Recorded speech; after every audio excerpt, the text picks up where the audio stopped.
मित्रों, आज देश में जो नए संसद सेंट्रल विस्टा का उद्घाटन हुआ है, शायद ऐसे लग रहा था कि देश के तीनों सर्वोच्च पदों पर आसीन संवैधानिक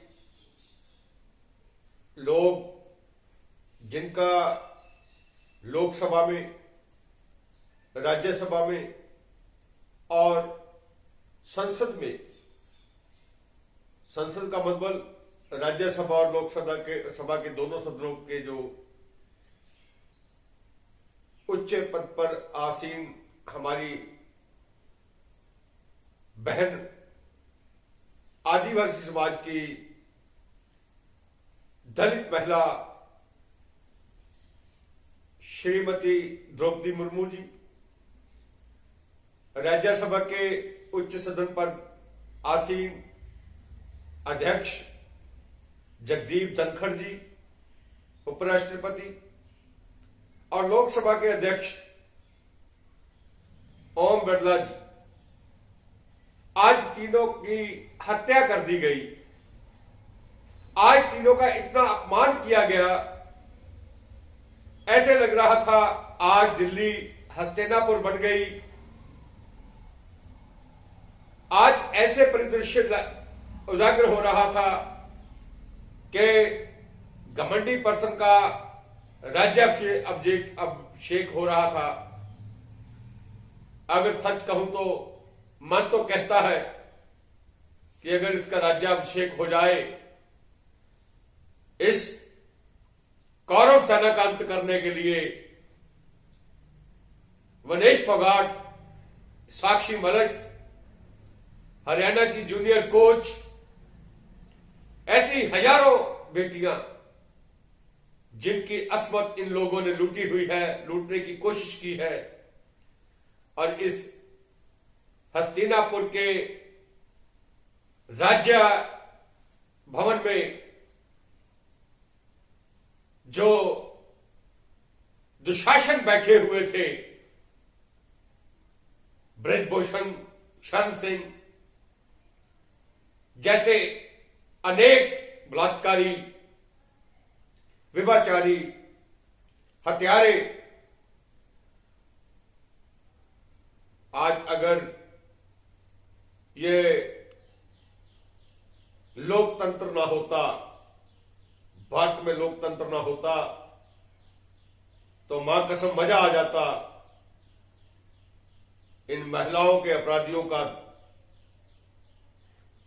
वही हशर करते जो दुशासन का हुआ था, जो कौरवों का हुआ था, और जो हस्तिनापुर के राज सिंहासन का हुआ था। हाथ बंधे हुए हैं,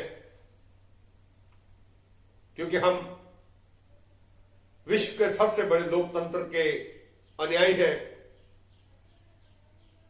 हम उस देश के नागरिक हैं जिसका संविधान सबसे ऊंचा है। ऐसे लग रहा है पिछले 9 साल से औरंगजेब दिल्ली के तख्त पर विराजमान है, और आज उसने अपना राज्याभिषेक करवाया, और इस में 2 आत्माएं नजर आती हैं। एक तो धृतराष्ट्र की, दूसरी औरंगजेब की, जो अपने ही राय की, अपने ही जनता के खून के प्यासे हैं, जो चाहते हैं कि देश में हिंदू मुस्लिम हो, मंदिर मस्जिद हो, और रोज लोग कटे जाएं, मारे जाएं, जलाए जाएं, और ये राज सिंहासन पर बैठकर उन लाशों को देखकर आनंदित हो। ये तानाशाह भूल गया कि कर्नाटका में जो धूल चटाई है, जो हिमाचल में धूल चटाई है,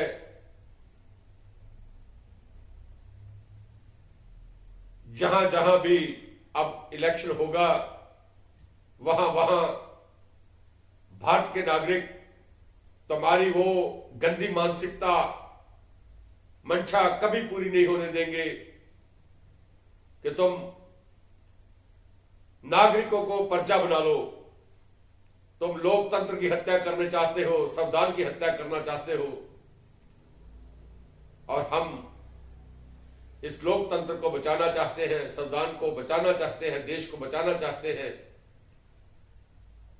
तुम्हारे जैसी मानसिकता के कारण ही हजारों वर्ष भारत गुलामी की जंजीरों में बंधा रहा, और आज तुमने वो फिर गंदी हरकत की है।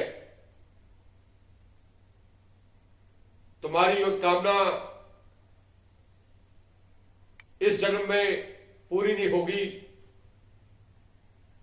इसके लिए तुम्हें कहीं और जन्म लेना पड़ेगा नरेंद्र मोदी।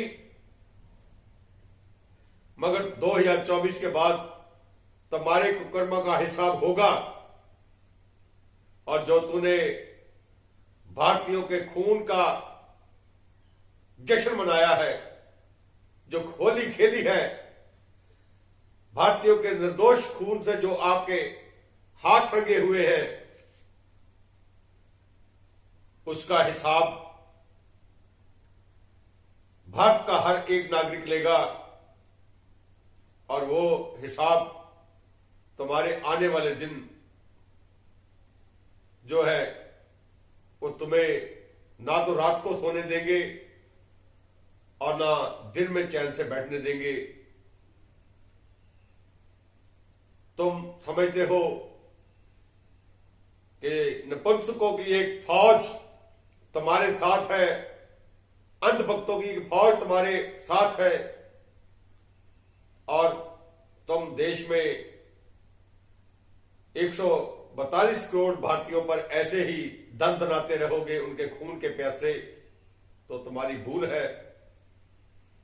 हमने अंग्रेजों को नहीं रहने दिया, हमने मुगलों का तख्त उखाड़ दिया, और तुम किस बात की मूली हो? तुम्हारे साथ तो साथी चंद हजार है, और 10-20 मीडिया की वो बुलबुले जो पैसे के लिए नाचती फिरती है। इन लोगों के बलबूते पे तुम 142 करोड़ भारतीयों को बेवकूफ नहीं बना सकते, और ज्यादा देर भी नहीं है। संसद की इलेक्शन में तुम्हें धूल चटा दी जाएगी, और मैं एक बार फिर उन पत्रकार मीडिया के कुत्तों से यह पूछना चाहता हूं कि संसद में ओम बिरला बड़ा है या नरेंद्र मोदी? संविधान को पढ़ो। राज्यसभा में जगदीप धनखड़ बड़ा है या नरेंद्र मोदी? संविधान को पढ़ो। और सदन में श्रीमती हमारी बहन द्रौपदी मुर्मू बड़ी है या नरेंद्र मोदी? संविधान को पढ़ो। और मैं इन तीनों भाई बहनों को जगाना चाहता हूं कि अगर किसी के एहसान के तले आपका जमीर मर चुका है, आप जिंदा लाश हैं, ये जिंदा लाशें इनको स्वयं जला दो। अपना जमीर मरा है तो पद त्याग दो, मगर भारत के संविधान का मजाक मत बनाओ, मजाक मत बनने दो। और मैं उन सभी पुलिस कर्मचारियों से, सुरक्षा गार्डों से, चाहे वो किसी के साथ भी है, उनको एक बात पूछना चाहता हूं कि अगर ब्रजभूषण शरण सिंह ने तुम्हारी बेटी के साथ बलात्कार किया होता या यौन शोषण किया होता तो क्या तुम वनेश पगार की तरह अपनी बेटी को भी छोड़ देते? साक्षी मलिक की जगह आपकी बेटी होती तो क्या आप ऐसे खामोश रहते और महिलाओं की खाप पंचायत को, महापंचायत को होने से रोकते? अगर शर्म है तो संविधान की कसम खाई है, अपराधियों के विरुद्ध लड़ने की कसम खाई है, अपराध को खत्म करने की कसम खाई है, अपराधियों का संरक्षण करने के लिए नहीं। अगर तुम्हारी जगह मैं होता और मेरे सामने कोई अपराधी दंड बनाता फिरता तो संविधान ने मुझे ताकत दी होती, मैं पुलिस फोर्स की वर्दी में होता तो 2 मिनट में उस कमीने को जेल की सलाखों के पीछे डाल देता, चाहे वो देश का प्रधानमंत्री ही क्यों ना होता, राष्ट्रपति क्यों ना होता। क्योंकि मेरा देश का संविधान बड़ा है, ना राष्ट्रपति बड़ा है, ना प्रधानमंत्री बड़ा है, ना कोई मंत्री बड़ा है। और देश का संविधान बेटियों को बराबर का अधिकार देता है, खुलकर जीने की आजादी देता है। और शर्म करो उन पुलिस को, खाकी में आप अपनी बेटियों के लिए वो रास्ता बना रहे हो जिसमें कल को आपकी बेटियों के साथ भी ब्रजभूषण शरण से, संदीप से और अनेकों ऐसे कमीने उनका जो शोषण कर सकते हैं। अगर आज आपको अपनी बेटी प्यारी है, अपनी बहन प्यारी है, अपनी बीवी प्यारी है और किसी मां का दूध पिया है जो औरत है, अगर आपने अपनी मां का दूध पिया है और मां को प्रेम करते हो तो तब भी तुम्हें शर्म आनी चाहिए, लज्जा आनी चाहिए कि तुम दुशासन का साथ दे रहे हो, तुम अपराधी का साथ दे रहे हो, तुम बलात्कारी का साथ दे रहे हो। डूब मरो, ये नौकरी तो फिर मिल जाएगी लेकिन इज्जत कभी नहीं मिलेगी। और देश में अगर अपराधी बढ़ेंगे तो आपकी बेटी, आपकी बहन और आपकी मां और आपकी बहू, बीवी कभी सुरक्षित नहीं होगी। ये समझ लो, ये मेरा संदेश है सभी भारतवासियों को। ये मैं एक भाई होने के नाते, एक बाप होने के नाते, एक बेटा होने के नाते अपनी बहनों के लिए, बेटियों के लिए, माताओं के लिए आपको जगाना चाहता हूं। अगर आप मेरी ये बात सुनकर भी नहीं जागते तो आप मुर्दा हो, मरे हुए हो। और मुर्दा लोग बू मारते हैं, बदबू मारते हैं और समाज के लिए गाली होते हैं।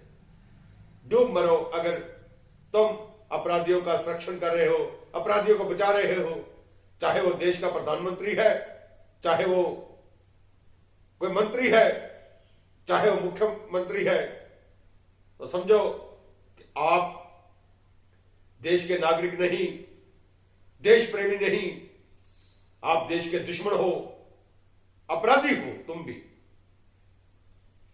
जय भारत, जय संविधान।